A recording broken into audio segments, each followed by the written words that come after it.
नमस्कार, आप देख रहे हैं 4 PM और मैं हूं अभिषेक मिश्रा। गूंजे धरती आसमान, पंडित पासी पासवान। लखनऊ में ये नारा लगाकर चिराग पासवान की पार्टी के सांसद अरुण भारती ने भारतीय जनता पार्टी की चिंताएं पहले से बढ़ा रखी हैं।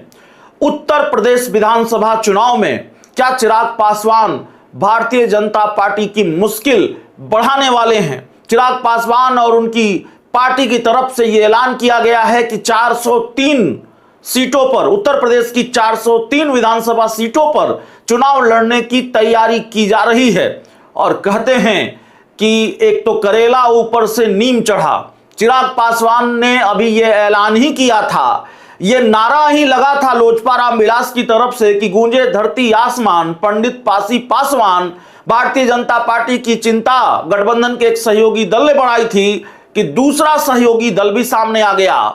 जनता दल यूनाइटेड भी भारतीय जनता पार्टी की मुसीबत बनेगी क्या? उत्तर प्रदेश के विधानसभा चुनाव में यह बड़ा सवाल है। नीतीश कुमार और चिराग पासवान की जोड़ी या जेडीयू लोजपा की जोड़ी क्या भारतीय जनता पार्टी को मुश्किल में डालने वाली है उत्तर प्रदेश के चुनाव में? इस बात की चर्चा अभी से जोड़ पकड़ने लगी है। और इस बात की चर्चा क्यों जोड़ पकड़ने लगी है? देखिए, हमने चिराग पासवान के बारे में बताया, उनकी पार्टी के बारे में बताया, और चिराग पासवान की सक्रियता और उनकी पार्टी की सक्रियता किस तरह से उत्तर प्रदेश में है इन दिनों, वो भी बताने की जरूरत नहीं है, उस पर बात करेंगे।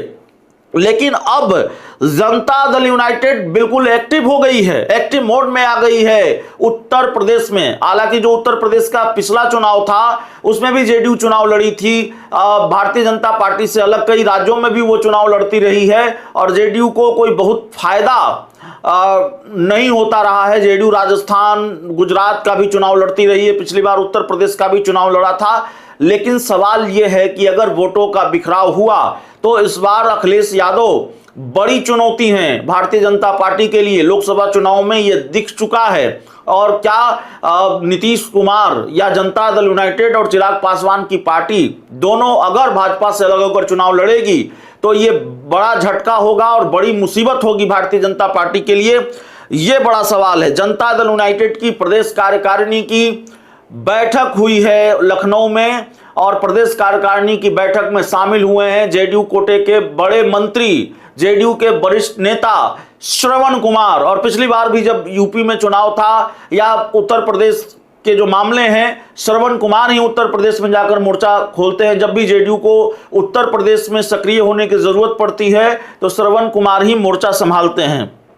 तो श्रवण कुमार ने लखनऊ के सहकारिता भवन में आयोजित प्रदेश कार्यकारिणी की बैठक में कार्यकर्ताओं को जीत का मंत्र दिया और उन्होंने कहा कि नीतीश कुमार के नेतृत्व में बिहार ने विकास और सुशासन के क्षेत्र में जो उल्लेखनीय उपलब्धियां हासिल की है उन्हें यूपी के जन जन तक पहुंचाया जाएगा। चुनाव को ध्यान में रखते हुए पार्टी ने चरणबद्ध तरीके से सम्मेलनों के आयोजन की रूपरेखा तैयार की है, जिसमें राष्ट्रीय कार्यकारी अध्यक्ष संजय झा भी शामिल होंगे। तो जाहिर तौर पर जेडीयू ने यह साफ किया है प्रदेश कार्यकारिणी की बैठक के बाद कि उत्तर प्रदेश में चरणबद्ध तरीके से पार्टी सम्मेलन करेगी और इन सम्मेलनों में जो जनता दल यूनाइटेड के राष्ट्रीय कार्यकारी अध्यक्ष हैं संजय झा, वो शामिल होंगे। तो चिराग पासवान के बाद अब नीतीश कुमार भी, लोक जनशक्ति पार्टी रामविलास के बाद अब जनता दल यूनाइटेड भी। और जाहिर तौर पर यह एक प्रेशर पॉलिटिक्स है। अगर बात नहीं बनी, भारतीय जनता पार्टी को यह मैसेज है कि सीटें देनी पड़ेगी। पिछली बार जनता दल यूनाइटेड ने सीटों की डिमांड की थी और बात नहीं बनी थी। बीजेपी ने एक भी सीट जेडीयू को नहीं दी थी 2022 के विधानसभा चुनाव में। और इस बार प्रेशर पॉलिटिक्स अभी से शुरू हो गई है। चिराग पासवान और जनता दल यूनाइटेड दोनों ने एक्सीलेटर पर पैर रख दिया है और प्रेशर बढ़ाना शुरू कर दिया है कि भाई अगर आप हमारी सीटें नहीं देंगे तो हमारी लड़ाई, चिराग पासवान तो करें, हमारी लड़ाई मतलब हमारी तैयारी 403 सीटों पर विधानसभा चुनाव लड़ने की है और नारा पहले ही लग चुका है।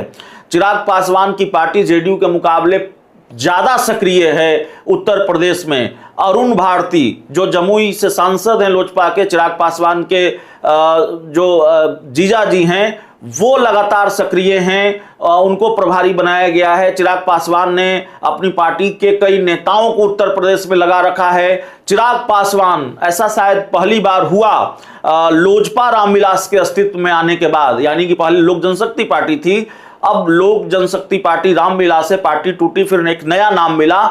तो चिराग पासवान ने संघर्ष के बाद सांसद, 5 सांसद हैं उनके, विधानसभा में ठीक ठाक सीटें हैं, तो उनकी पार्टी टूटने के बाद ये पहली बार हुआ कि चिराग पासवान ने अपनी पार्टी का जो स्थापना दिवस है वो लखनऊ में मनाया। और ऐसे ही कई कार्यक्रम उनकी पार्टी की तरफ से लखनऊ में हुए हैं। तो जाहिर तौर पर, और अपने कई बड़े नेताओं को उन्होंने काम पर लगा रखा है लखनऊ में। बिहार के दूसरे नेता भी सक्रिय हैं। मुकेश सहनी तो बिल्कुल उन्होंने डेरा ही डाल रखा है और मोर्चा खोले हुए हैं सरकार के खिलाफ एक तरह से।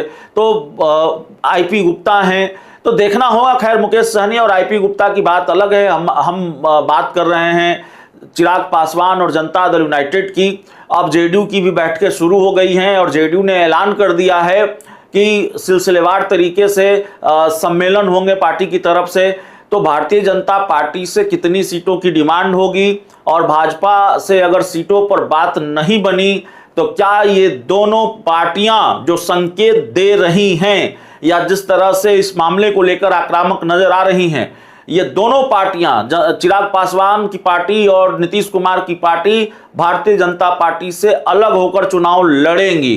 देखिए, ये ठीक है कि चिराग पासवान की पार्टी लोजपा हो या नीतीश कुमार की पार्टी जेडीयू हो, इनका कोई बड़ा जनाधार उत्तर प्रदेश में नहीं है, इनका कोई बड़ा प्रभाव यूपी में नहीं है। लेकिन अगर वोटों का बिखराव हुआ तो जाहिर तौर पर इतना नुकसान तो हो ही सकता है। चिराग पासवान और जेडीयू इतना नुकसान तो बीजेपी को पहुंचा ही सकती है, जिसको एक झटका माना जाएगा सहयोगी दलों की तरफ से भारतीय जनता पार्टी को। और इसका फायदा जाहिर तौर पर अखिलेश यादव को मिलेगा, इसका फायदा जाहिर तौर पर इंडिया गठबंधन को मिलेगा।